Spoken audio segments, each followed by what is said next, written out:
Saka mo lang babawasan yung 24 kapag labas siya ng jurisdiction ng Pilipinas.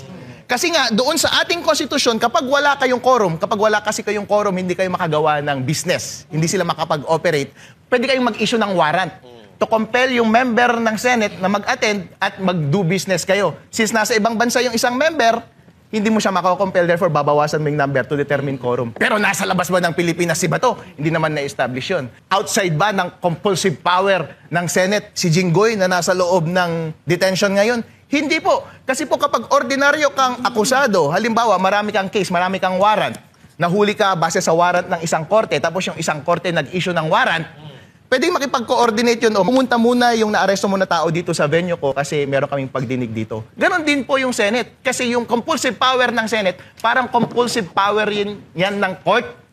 Pwede mong hilingin yung pagpunta ng isang tao na mag-attend ng kanyang responsibilidad na mag-appear sa iyong venue. Magko-coordinate lang yan dun sa korte na naka-aresto. Besides, hindi pa naman convicted itong si Jinggoy Estrada at napatawan ng parusa na disqualification to hold office. Sinabi na rin po ng Supreme Court iyan, kapag naaresto ka at hindi ka pa na-convict, hindi ka pa disqualified, member ka pa rin ng Senate at pwede kang i-compel na mag-appear sa harap ng Senate. Hindi mo pwedeng summarily na i-deprive ang ating mga constituents ng kanilang representation through Bato and through Jinggoy.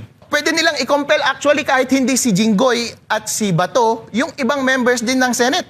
Yung circumstances sa Cuenco is labas siya sa compulsive power ng Senate dahil nasa labas ng bansa. Yun yung doctrine at anchored yun sa power ng Senate na mag-issue ng warrant to compel attendance. Yun yung specific doctrine. Ngayon, i-apply mo dun sa circumstance ni Jinggoy at ni Bato.